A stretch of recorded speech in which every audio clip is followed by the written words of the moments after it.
जैसा कि आपने जाना कि कैसे बेताल विक्रम के साथ चलने के लिए मान तो जाता है, लेकिन अपने शर्त के अनुसार विक्रम को एक एक करके कहानी सुनाता है। लेकिन क्या है, चलिए पूरी कहानी सुनते हैं। कड़ी मेहनत के बाद राजा विक्रमादित्य ने एक बार फिर बेताल को पकड़ लिया। वह उसे अपने कंधे पर लादकर शमशान की ओर ले चले। रास्ते में बेताल ने राजा को एक नई कहानी शुरू की और बेताल बोला, एक बार की बात है, काशी में एक राजा था जिसका नाम प्रताप मुकुट था। उसकी एक संतान थी जिसका नाम ब्रज मुकुट थी। एक दिन ब्रज मुकुट दीवान के बेटे के साथ शिकार करने जंगल चला गया। काफी घूमने के बाद उन दोनों को एक तालाब दिखा जिसमें कमल खिले थे और हंस उड़ रहे थे। दोनों दोस्तों ने वहां रुककर तालाब के पानी से हाथ मुंह धोया और पास ही बने महादेव के मंदिर में दर्शन करने चले गए। दोनों ने अपने घोड़े मंदिर के बाहर ही बांध दिए। फिर जब दोनों दोस्त दर्शन करके मंदिर से बाहर निकले और उन्होंने देखी कि तालाब में एक राजकुमारी अपनी सहेलियों के साथ स्नान करने आई है। राजकुमारी को देखकर राजकुमार काफी खुश हुआ।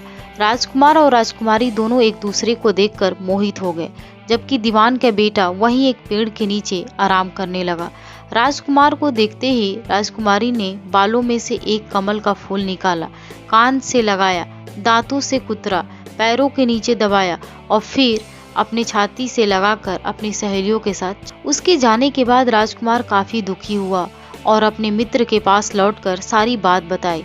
राजकुमार बोला, मैं राजकुमारी के बिना नहीं रह सकता हूँ, लेकिन मुझे इस राजकुमारी के बारे में कुछ भी नहीं पता है। वह कहाँ रहती है, उसका नाम क्या है।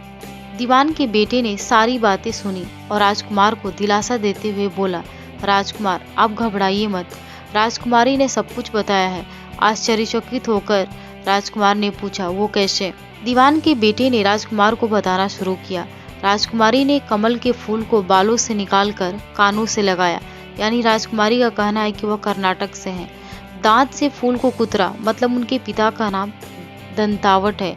फूल को पांव से दबाने का मतलब था कि राजकुमारी का नाम पद्यावती है, और फूल को सीने से लगाने का मतलब था कि अब आप उनके हृदय में बस चुके हैं। यह सब सुनते ही राजकुमार बहुत ज्यादा खुश हो गया।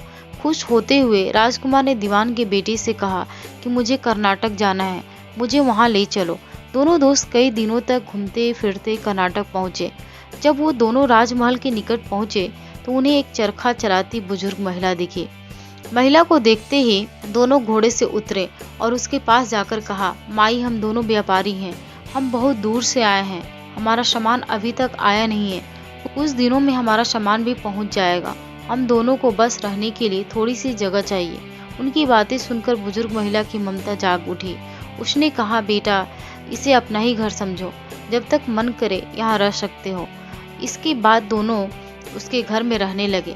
इसी बीच दीवान के बेटे ने उस महिला से पूछा, आप क्या काम करती हैं माई, आपके यहाँ कौन कौन रहता है, आप कैसे अपना गुजर बसर करती हैं। इतना सुनते ही राजकुमार ने बूढ़ी औरत को कुछ धन दिए और राजकुमारी तक संदेशा पहुंचाने को कहा। राजकुमार ने उस बूढ़ी महिला को कहा, माई कल तुम जब राजकुमारी के पास जाओ तो उनसे कहना कि जेठ सूदी पंचमी को तुम्हें नदी के पास जो राजकुमार मिला था वो तुम्हारे राज्य में आ गया है।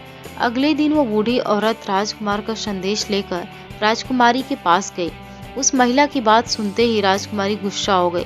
उन्होंने हाथों में चंदन लगाकर उस महिला के गाल पर तमाचा मारते हुए कहा, मेरे घर से निकल जाओ।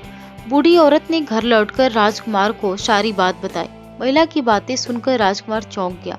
फिर राजकुमार के मित्र ने राजकुमारी को धैर्य बंधाते हुए कहा, राजकुमार आप चिंतित न हो, राजकुमारी की बातों को समझने की कोशिश करें। ध्यान दें कि राजकुमारी ने उंगलियों को सफेद चंदन में डुबोकर गाल पर मारा। इसका मतलब अभी कुछ दिन चांदनी के हैं, उनके खत्म होने के बाद अंधेरी रात में मिलूंगी। कुछ दिनों बाद बूढ़ी महिला फिर राजकुमारी के पास संदेशा लेकर पहुंची। इस बार राजकुमारी ने केसरी रंग में 3 उंगलियां डुबोकर बूढ़ी महिला के मुंह पर मारते हुए कहा, भागो यहाँ से। फिर उस महिला ने आकर राजकुमार को सारी बातें बताई। राजकुमार यह सुनकर बहुत दुखी हुआ। इस पर दीवान के बेटे ने राजकुमार से कहा, इनमें दुखी होने की कोई बात नहीं है राजकुमार। राजकुमारी ने कहा है कि अभी उनकी तबीयत ठीक नहीं है, तो इसलिए 3 दिन और रुक। 3 दिन बाद वो बूढ़ी महिला फिर राजकुमारी के पास जा पहुंची। इस बार फिर से राजकुमारी ने उस महिला को फटकारा और पश्चिम की खिड़की से बाहर जाने के लिए कहा। वो महिला फिर से राजकुमार के पास गई और सारी कहानी सुनाई। तब दीवान के बेटे ने राजकुमार को समझाते हुए कहा कि मित्र, राजकुमारी ने आपको उस खिड़की की तरफ बुलाया है। राजकुमार यह सुनते ही खुशी से उछल पड़ा। उसने बूढ़ी महिला के कपड़े पहनकर नारी का वेश धारण किया, इत्र लगाया, हथियार बांधकर राजकुमारी से मिलने चल पड़ा। राजकुमार महल पहुंचा और खिड़की के रास्ते राजकुमारी के कमरे में पहुंच गया। कुमारी वहां पर तैयार थी और राजकुमार का इंतजार कर रही थी। राजकुमार जैसे ही कमरे में गया, उसकी आंखें खुली की खुली रह गई। राजकुमारी के कमरे में कई महंगी चीजें रखी थी। रात भर राजकुमार और राजकुमारी साथ ही रहे। फिर जैसे ही दिन निकलने को आया, राजकुमारी ने उस राजकुमार को सबसे छिपा दिया। जब रात होने लगती तो राजकुमार बाहर आ जाता। इस तरह करते करते कई दिन बीत गए। फिर अचानक राजकुमार को अपने दोस्त की याद आई। राजकुमार को अपने दोस्त की चिंता हुई कि पता नहीं उसका दोस्त कहाँ होगा, कैसा होगा और उसका क्या हाल हुआ होगा। राजकुमार को दुखी देखकर राजकुमारी ने राजकुमार के दुख का कारण पूछा। उसके बाद राजकुमार ने राजकुमारी को अपने मित्र के बारे में बताया। राजकुमार ने कहा, वह मेरा बहुत अच्छा और चतुर दोस्त है, उसी की वजह से मैं तुमसे मिल पाया हूँ। यह सुनने के बाद राजकुमारी ने राजकुमार को कहा, मैं तुम्हारे दोस्त के लिए स्वादिष्ट भोजन बनवाती हूँ, तुम उसे भोजन कराकर और उसे समझाकर वापस आ जाना। फिर राजकुमार खाना लेकर अपने दोस्त के पास पहुंचा। दोनों मित्र लगभग कई महीनों से नहीं मिले थे। मिलने के बाद राजकुमार ने अपने मित्र को सारी बात बताई। राजकुमार ने कहा, मैंने राजकुमारी को तुम्हारी चतुराई के बारे में बताया। राजकुमारी ने तुम्हारे लिए भोजन भिजवाया है। यह सब सुनकर दीवान का बेटा सोच में पड़ गया। उसने राजकुमार से कहा कि यह तुमने ठीक नहीं किया। राजकुमारी समझ गई है कि जब तक मैं तुम्हारे साथ हूँ तब तक वह आपको अपने बस में नहीं रख सकेगी, इसलिए उन्होंने इस खाने में जहर डालकर भेजा है। यह कहते ही दीवान के बेटे ने उस खाने से एक लड्डू लेकर सामने बैठे एक कुत्ते को दिया। लड्डू खाते ही कुत्ते की मृत्यु हो गई। यह देखते ही राजकुमार को बहुत बुरा लगा। उसने कहा कि ऐसी औरत से भगवान रक्षा करे, अब मैं उस राजकुमारी के पास नहीं जाऊँ। दीवान के बेटे ने राजकुमार से कहा, नहीं, अब कुछ ऐसी तरकीब निकालनी चाहिए जिससे कि हम उसे साथ में अपने घर ले जा सके। आज रात तुम वहां जाओ और जब राजकुमारी सो रही हो तब उसकी बाईं जांघ पर त्रिशूल का निशान बना देना, फिर उसके गहने लेकर आ जाना। राजकुमार ने अपने मित्र की बात सुनी और उसके कहे अनुसार ही किया। फिर दीवान के बेटे ने योगी का वेश धारण कर लिया। उसने राजकुमार से कहा कि तुम इन गहनों को बाजार में बेच दो, अगर कोई पकड़े तो कहना कि मेरे गुरु के पास चलो और उसे मेरे पास ले आना। राजकुमार वो गहने महल के पास एक सुनार के पास ले गया। सुनार ने गहनों को देखते ही पहचान लिया और राजकुमार को कोतवाल के पास ले गया। कोतवाल ने राजकुमार से पूछा तो राजकुमार ने कहा, ये गहने मुझे मेरे गुरुजी ने दिए हैं। यह सुनने के बाद कोतवाल ने गुरु यानी दीवान के बेटे को भी पकड़ लिया और राजा के दरबार में ले गया। राजा ने पूछा, योगी महाराज, आपको ये कीमती गहने कहाँ से मिले? योगी का भेष धारण किए हुए दीवान के बेटे ने कहा, महाराज, मैं शमशान में काली चौदस को डाकिनी मंत्र प्राप्त कर रहा था कि मेरे सामने डाकिनी आई। मैंने उसके जेवर उतार लिए और उसकी बाईं जांघ पर त्रिशूल का छाप बना दिया। यह सुनते ही राजा महल में गया और उसने रानी को कहा कि पद्मावती की बाईं जांघ देखे कि कहीं राजकुमारी के जांघ पर त्रिशूल का छाप तो नहीं है। राजा की बात सुनते ही रानी ने देखा और सच में राजकुमारी की बाईं जांघ पर त्रिशूल का निशान था। यह जानकर राजा बहुत दुखी हुआ।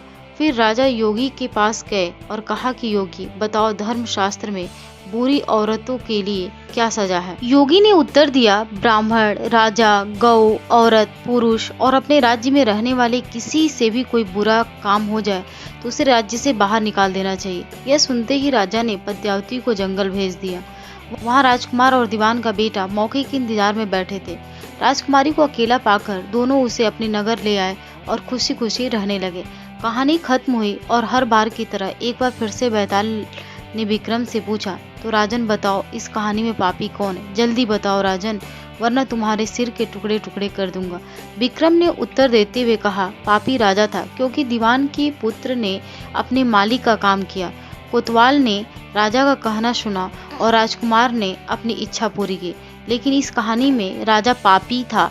उसने बिना सोचे विचारे राजकुमारी को राज्य से बाहर निकाल दिया। विक्रम के इतना कहते ही बेताल फिर उड़कर पेड़ पर जा लटका। आपको इस कहानी से क्या सीख मिली, कमेंट करके जरूर बताइएगा। एंड वीडियो अच्छा लगे तो एक लाइक जरूर करिएगा।